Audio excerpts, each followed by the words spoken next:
Let me take you back to a chilling winter's night in 1983, where an eerie discovery sent shivers down the spines of an entire community.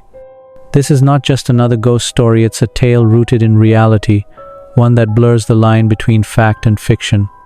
As I recount this haunting narrative, I'll leave it up to you to decide whether it's purely a work of imagination or something far more sinister. In a quiet village near Minneapolis, Minnesota, police were called to investigate a gruesome scene. Inside a modest home, they found a charred corpse inside the kitchen oven. The sight was horrifying enough, but what made the case even stranger was the presence of a camera mounted on a tripod pointed directly at the oven.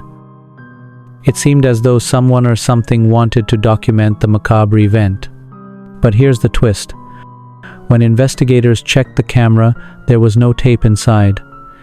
Instead, a VHS cassette was later discovered hidden away in a closet elsewhere in the house. The tape was damaged, silent, and barely playable, but when they managed to view it, the footage revealed a nightmare beyond comprehension. On the grainy recording, a woman could be seen setting up the camera herself, positioning it carefully before turning toward the oven. With deliberate movements, she lit the burner, climbed into the oven, and closed the door behind her, locking it from the inside. For 8 agonizing minutes, the oven shook violently as thick black smoke billowed out. 15 minutes later, the shaking stopped, leaving the kitchen engulfed in darkness and ash. The camera continued to roll until its battery died. The authorities, fearing public panic, decided to keep the footage under wraps. They even concealed the existence of the tape altogether. Despite their efforts to piece together the mystery, several questions remained unanswered. How did the tape end up in the closet? Who placed it there? And most importantly, why would anyone film such a horrifying act? While many dismissed the incident as pure fiction, a chilling urban legend crafted for shock value, you might be surprised to learn that this tale has roots in real-life events. In Finland, during the mid-20th century, a similar tragedy unfolded, forever etched into local lore. Her name was Hilja Serin, born in 1927, in a small Finnish town. She lived a life marred by hardship, married to a man named Serin, who was known for his violent temper and abusive behavior. Neighbors whispered about how often he raised his hand against Hilja and their 5 children. Eventually, child services intervened, placing the kids in foster care to protect them from their father's wrath. But Hilja stayed, perhaps out of fear or misplaced hope that things might improve. Hilja disappeared without a trace in December 1960 at the age of 33. Her eldest son, desperate to uncover the truth, began investigating her vanishing. He searched every inch of their old wooden house, from the attic to the basement, from the backyard to the sand pile outside, but found nothing conclusive. Over the years, his suspicions grew, particularly after noticing inconsistencies in his father's stories about Hilja's whereabouts. Finally, in 1966, unable to shake off his doubts, the son wrote a letter to the police. "I believe my father knows something about my mother's disappearance," he wrote. He dismantled and cleaned the kitchen oven recently, despite it not being used for nearly 8 years. "I think we should examine it thoroughly." Unfortunately, the police initially ignored his plea.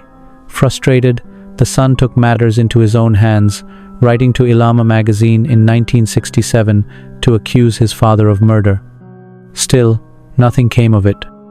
It wasn't until 1972, 12 long years after Hilja's disappearance, that the case was reopened.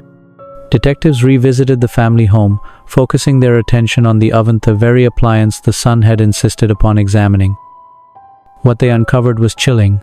The oven was packed with dirt, and as they dug deeper, they unearthed human remains. First, a skull appeared, followed by a foot, and eventually, the dismembered body of a woman.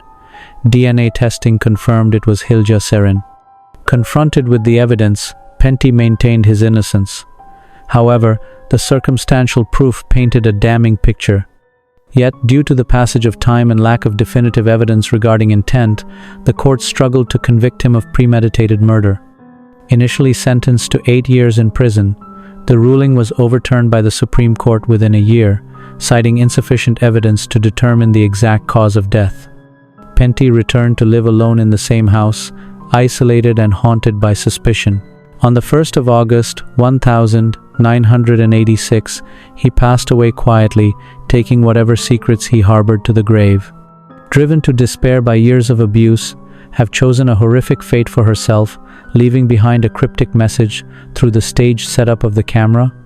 This unresolved question lingers like a shadow over the case, inviting speculation and debate. Was this a tragic act of domestic violence, or something darker and unspeakable choice born out of desperation? Final thoughts. As I conclude this harrowing tale, I invite you to reflect on its implications. Is evil always external, or can it sometimes reside within us, manifesting in ways we cannot comprehend? Could Hilja's story serve as both a cautionary tale and a reminder of the resilience and fragility of the human spirit? Let me know your thoughts in the comments below. Do you think Pentti was guilty, or does the truth lie somewhere else entirely? Thank you for joining me on this journey into the unknown. Until next time, when I'll share another spine-tingling story, stay safe and remember, some mysteries are best left unsolved. Goodbye for now.